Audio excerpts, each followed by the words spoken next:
Hello, everyone. We're here with Tom Whiting. It's a pleasure to have you here. Thank you for having me, and I'm looking forward to doing this interview with you guys. How does it feel to be a touring DJ? To be a touring DJ, well, you could say it's a touring DJ, but I also have to carry around a bike with me, so it's a really good feeling to be able to target, different cities that I never thought would be on my career path. Not that I knew what my career path was going to be, but yeah, I think all in all, it's fantastic to come to cities like Barcelona and Ireland and Berlin, and yeah, I guess feel the community and understand drum and bass is quite important in all these cities that maybe it doesn't seem like it's important, and it's fantastic to be a part of that. So yeah, being a touring DJ is good. What's the purpose of your rides?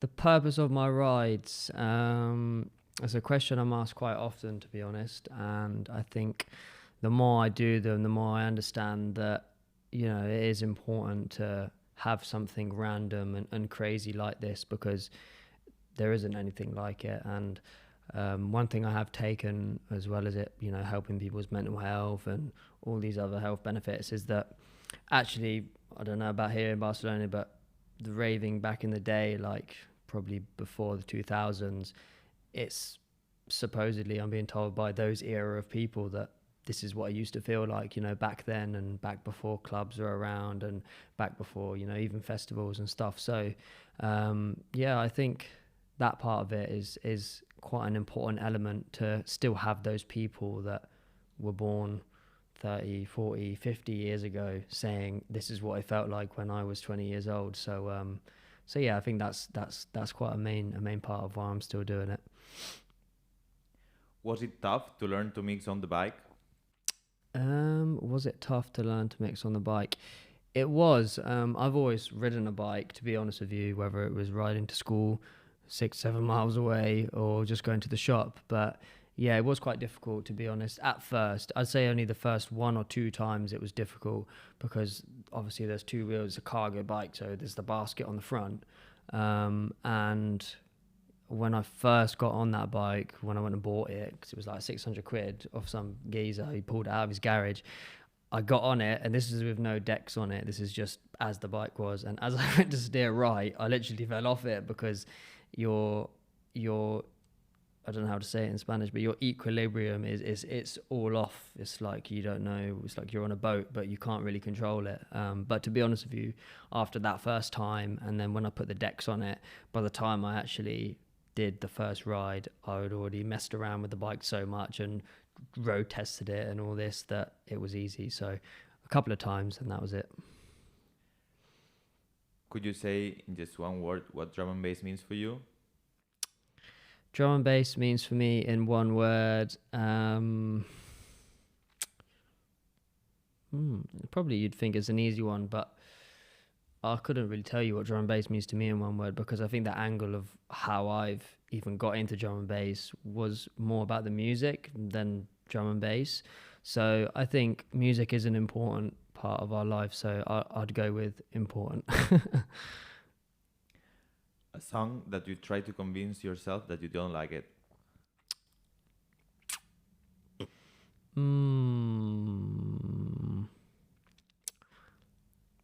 I don't know. It's a hard one. I mean, the latest Chase and Status song, I wouldn't say I necessarily like it, but everybody else likes it. So it kind of makes you think, well, why aren't you going to play something that everybody else likes? So probably the new Chase and Status song, but Better Than, I reckon, because everybody loves it, but I'm not really overly keen on it. But yeah. If you had a superpower related to music, which one would it be? A musical superpower would probably be. It'd probably just to always have a crowd. I think, to where I go, because without the people, there's no purpose. There's no music. So yeah, definitely to have some sort of turnout wherever I played would be a good superpower.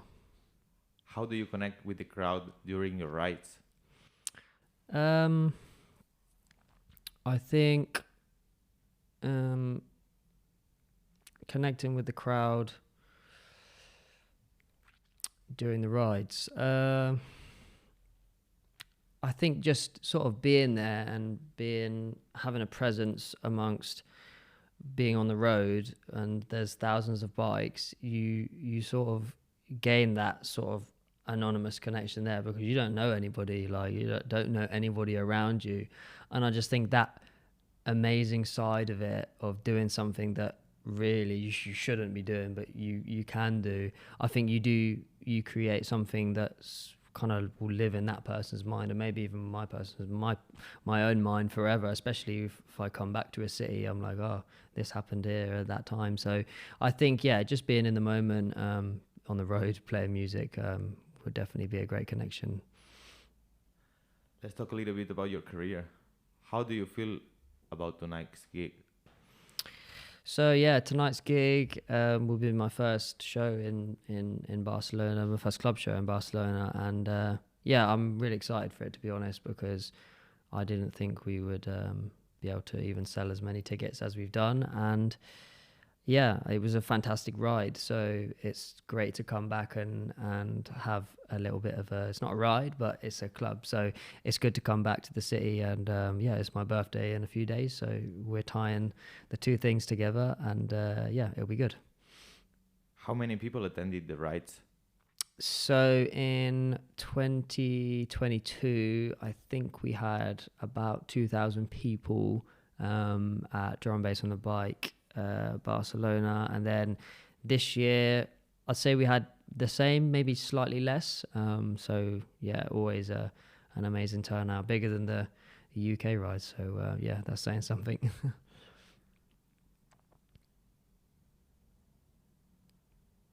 What's the best memory you have from your musical career?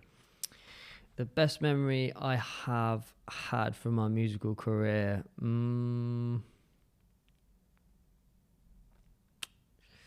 not sure. All the rides have a memory, and all of the things I do around them create good memories as well. But I think probably my best memory would be when obviously you guys probably won't know about it, but in the UK we have TV programs, BBC, and before the Euros in 2021 or 2020, I can't remember what it was. I think it was 2020 actually. The BBC emailed me. They were like, "Oh, do you want to create like an intro to the England Euro games?" And I was like, "Yeah."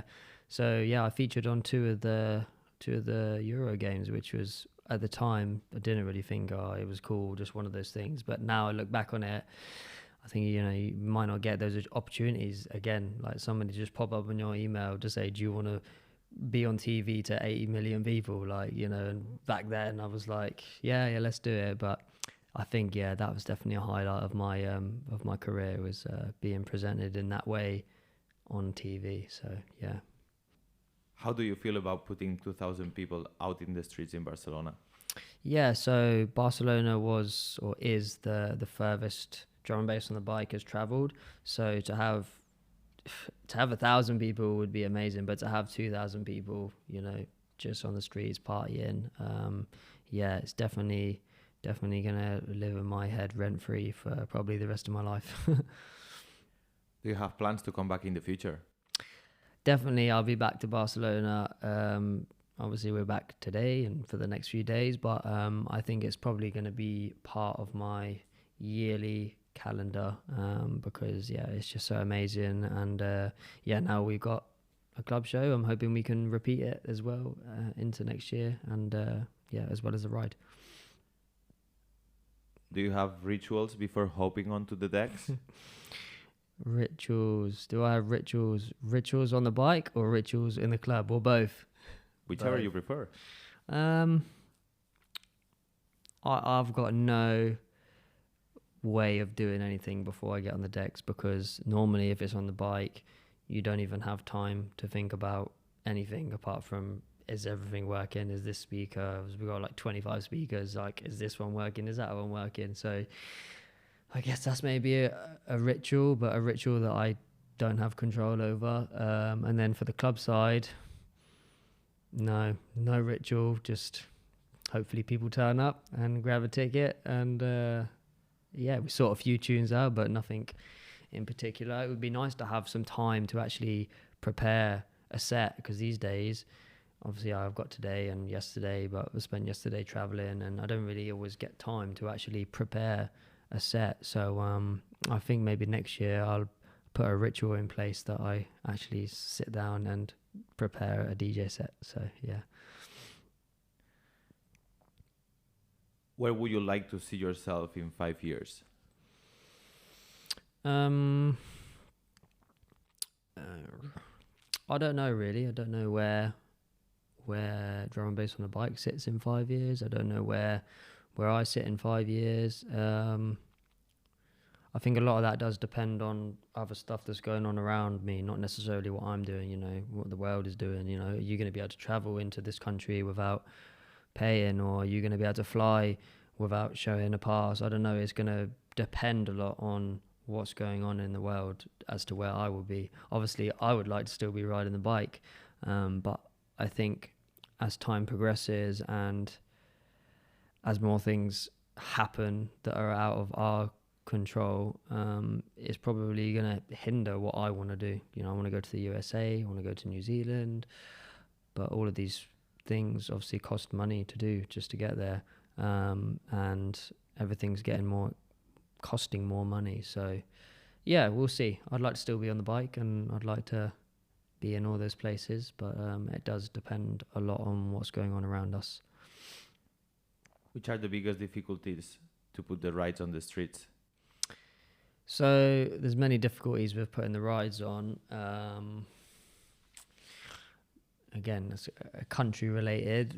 In the UK, we can literally just turn up and pretty much just do what we want for 6 to 10 hours. In the UK, it's more, my main concern is making sure everything sounds good and making sure this person's here. I think when it comes into Europe, it's more that we do need some sort of authorization to do the rides. So as well as trying to make sure the sound is all good, I think ensuring that the authorization and the legality that it would seem we need to ride a push bike is there to enable us to do it. So yeah, I think definitely having the right authorities in place for us to carry it out, especially here in Barcelona. Although they were pretty cool this year, they didn't really bother us too much. Last year they were talking to us for half an hour, but yeah, that's probably one of the things that are in the back of my head before we go anywhere. Is there anything you'd like to ask to the audience? Is there anything I'd like to say to the Barcelona audience? Thank you to everyone that's bought a ticket tonight, and yeah, your support means a lot.